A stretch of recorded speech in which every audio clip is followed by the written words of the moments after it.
بکواس کی تھی، معاذ اللہ سما معاذ اللہ، تو نے ان کو کل کا چھوکرا کہا تھا، تو بازاری چھوکرا ہے۔ ہم تجھے یہ بات بتلا دینا چاہتے ہیں، انشاءاللہ پاکستان کی سرزمین کو تیرے اوپر تنگ کیا جائے گا، تیرے ہاتھوں میں کڑی کو لگوایا جائے گا، تیرے پیروں میں بیڑیوں کو لگوایا جائے گا، تجھے عمر قید کی سزا دلوائی جائے گی۔ اللہ تبارک و تعالیٰ نے جگرا بھی دیا ہے اور اللہ تعالیٰ نے دل بھی دیا ہے، اللہ تبارک و تعالیٰ نے باتوں کو سننے کا ملکہ بھی دیا ہے اور سنانے کی الحمدللہ ثم الحمدللہ معمولی سی صلاحیت بھی دے رکھی ہے۔ حضرات گرامی کے اندر اس ملک کے اندر جتنے بھی بین المذاہب ہم آہنگی کے معاملات ہوں، ہم نے اللہ کے فضل و کرم سے ان کے اندر بڑا ہی کلیدی کردار ادا کیا ہے۔ دیوبندی علماء کے ساتھ بھی تعلقات ہیں، بریلوی دوستوں کے ساتھ بھی بات چیت ہوتی رہتی ہے، حتیٰ کہ شیعہ اکابرین کے ساتھ بھی کئی مذاکروں کے اندر بات کرنے کا موقع ملا ہے، رکھ رکھاؤ کے ساتھ بات کی ہے۔ اس ملک کے اندر کبھی فرقہ واریت کی آگ کو بھڑکانے کی کوشش نہیں کی، لیکن چند دنوں سے میرا لب و لہجہ یقیناً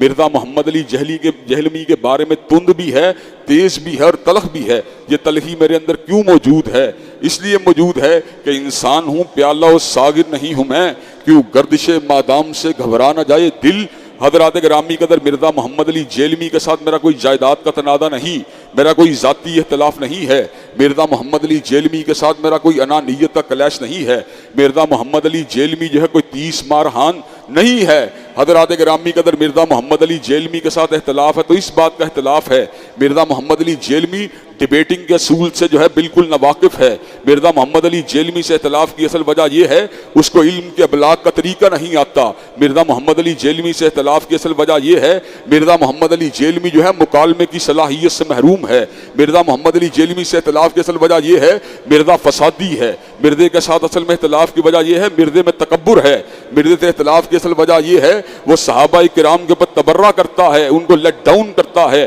اور باندھ باندھ کی بولیاں بولتا ہے۔ ایک وقت تھا جب مرزا محمد علی جیلمی نے بخاری شریف کی روایات اور علامات نبوت سے متعلقہ روایات کو بیان کر کے یہ بات کہی تھی کہ سیدنا حسن نے حضرت رسول اللہ کی پیشین گوئی کو پورا کر کے سیدنا امیر معاویہ کے ہاتھ کے اوپر بیعت کر کے اور قربانی دے کر امت کو جو ہے ایک نقطے کے اوپر مرتکز کر دیا، اور وہی مرزا جیلمی بعد میں یہ بات کہنے لگا حسن نعوذ باللہ من ذالک، حضرت حسن المجتبی کے بارے میں مرزا محمد علی جیلمی کہنے لگا حسن تے شائی کوئی نہیں، اس نے ایسے الفاظ کہے، اس نے ایسی بات کی، کہنے لگا اس نے حضرت رسول اللہ صلی اللہ علیہ وسلم کے فرمان مبارک کے نعوذ باللہ من ذالک جو فرمان ان کا تھا کہ معاویہ جو ہے وہ جہنم کی طرف بلانے والا ہوگا تو حسن نے صلح کی تو کیوں کی، حسن تو شائی کوئی نہیں۔ حضرات گرامی کا سیدہ عائشہ، سیدنا طلحہ بن عبید اللہ اور سیدنا زبیر بن عوام جو کہ متعین جنتی صحابہ ہیں، عشرہ مبشرہ کے اندر سیدنا طلحہ بن عبید اللہ بھی شامل ہیں،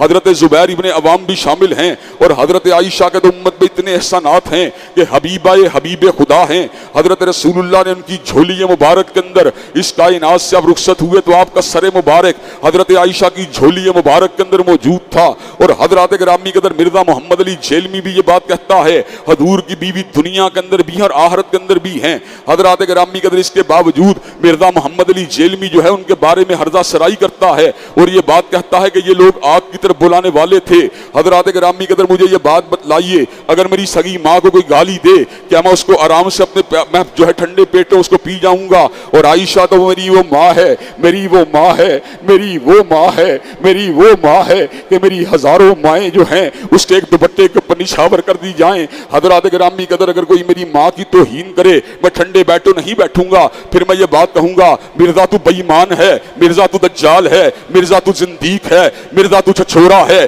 مرزا تو اباش ہے، مرزا تو شودا ہے، مرزا تجھے بات کرنے کی تمیز نہیں ہے۔ حضرات گرامی قدر اب آئے دن صرف میرے احتساب کی وجہ سے جو میں نے صحابہ کی محبت میں اس کے ساتھ کیا ہے اور قرآن مجید کی محبت میں کیا ہے کہ ناظرہ قرآن مجید کے بارے میں یہ بکواس کرتا ہے، ناظرہ قرآن مجید پڑھنا ایسا ہے گویا کہ کوئی فرینچ زبان کے اندر گالیاں دے رہا ہو۔ حضرات گرامی جس کو بات کرنے کی تمیز نہ ہو، جس کو اپنی جو ہے زبان کے اوپر قابو نہ ہو، اہل حدیثوں کے بارے میں یہ بات کہتا ہے وہابیو منحوسو یزیدیو بنو امیہ کے غلاموں بنو امیہ پہ تبرہ کرتا ہے، بنو امیہ کے بارے میں بھول جاتا ہے۔ حضور اس گھرانے سے اپنی بیوی کو لے کے آئے اور حضور نے اس گھرانے سے جو مرزا محمد علی جیلمی کے مطابق دنیا کا غلیظ ترین گھرانہ ہے، اس گھرانے کے اندر اپنی 2 بیٹیوں کو دیا، حضرت رقیہ کو دیا، حضرت ام کلثوم کو دیا۔ حضرات گرامی قدر اس گھرانے کے بارے میں یہ بکواس کرتا ہے، حضرات گرامی قدر پھر ہمیں اس بات کے اوپر کوفت ہوتی ہے، اور میں یہ بات بتلاؤں ہم اس بات کو برداشت نہیں کر سکتے۔ دنیا کے اندر ڈیفیمیشن کے قوانین موجود ہیں جو اس بات کی ضمانت دیتے ہیں کسی ایک انسان کی عزت کے اوپر بھی حملہ نہیں کیا جا سکتا۔ یہ کیا سمجھتا ہے؟ قوانین پاکستان کے اندر اس بات کی گنجائش موجود ہے، اور پکا رافضی ہے، پکا رافضی ہے، پکا رافضیوں کا ایجنٹ ہے۔ حضرات گرامی قدر جس نے یہ بات کا فتویٰ دیا، ہر بات میں یہ بات کہتا ہے میں علمی ہوں، میں کتابی ہوں۔ کسی نے سوال کیا اپنے گھر کے اوپر یا حسین کا جھنڈا لگانا جائز ہے؟ کہنے لگا بالکل جائز ہے، اپنے گھر کے اوپر یا حسین کا جھنڈا لگائیے، اس پہ یا رسول اللہ بھی لکھیے، اس کے اوپر یا علی بھی لکھ لیے، یا فاطمہ بھی لکھیے، یا حسن بھی لکھیے، یا حسین بھی لکھیے۔ حضرات گرامی قدر جب ہم اس کا احتساب کرنے کی کوشش کرتے ہیں تو اس بازاری چھوکرے کے جو ایجنٹ ہیں وہ ہماری پوسٹوں کے نیچے آ کے مجھے گندی گالیاں دیتے ہیں اور وہی پٹانگ قسم کی باتیں کرتے ہیں۔ ان کا یہ ذہن ہے شاید گندی گالیاں دے کر احسان اللہ ظہیر کے اس گناہگار بیٹے کی زبان کو روک دیا جائے گا۔ اور جیلم میں بیٹھے ہوئے بازاری چھوکرے،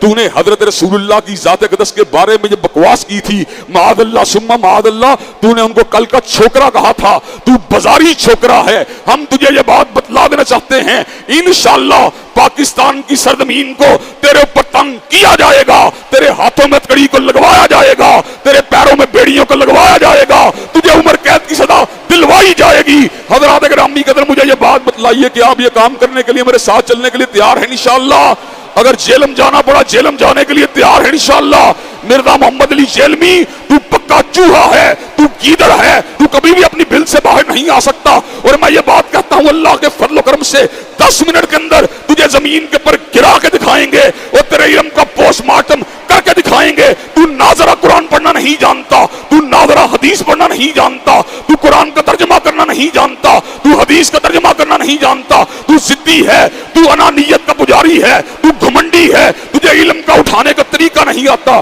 انشاءاللہ تیرے ہاتھوں میں ہتھکڑی کو ڈلوا کر اس ملک کے اندر سے فساد کو روکا جائے گا۔ حضرات فساد رکنا چاہیے کہ نہیں رکنا چاہیے؟ انشاءاللہ ہم یہ بات بتلا دینا چاہتے ہیں۔ شب گریزاں ہوگی آخر جلوہ خورشید سے، اور یہ چمن معمور ہوگا نغمہ توحید سے۔ بکواس کی تھی معاذ اللہ ثم معاذ اللہ، تو نے ان کو کل کا چھوکرا کہا تھا، تو بازاری چھوکرا ہے۔ ہم تجھے یہ بات بتلا دینا چاہتے ہیں انشاءاللہ پاکستان کی سرزمین کو تیرے اوپر تنگ کیا جائے گا، تیرے ہاتھوں میں ہتھکڑی کو لگوایا جائے گا، تیرے پیروں میں بیڑیوں کو لگوایا جائے گا، تجھے عمر قید کی سزا دلوائی جائے گی۔ اللہ تبارک و تعالیٰ نے جگرہ بھی دیا ہے اور اللہ تعالیٰ نے دل بھی دیا ہے۔ اللہ تبارک و تعالیٰ نے باتوں کو سننے کا ملکہ بھی دیا ہے اور سنانے کی الحمدللہ ثم الحمدللہ معمولی سی صلاحیت بھی دے رکھی ہے۔ حضرات گرامی کے اندر اس ملک کے اندر جتنے بھی بین المذاہب ہم آہنگی کے معاملات ہوں، ہم نے اللہ کے فضل و کرم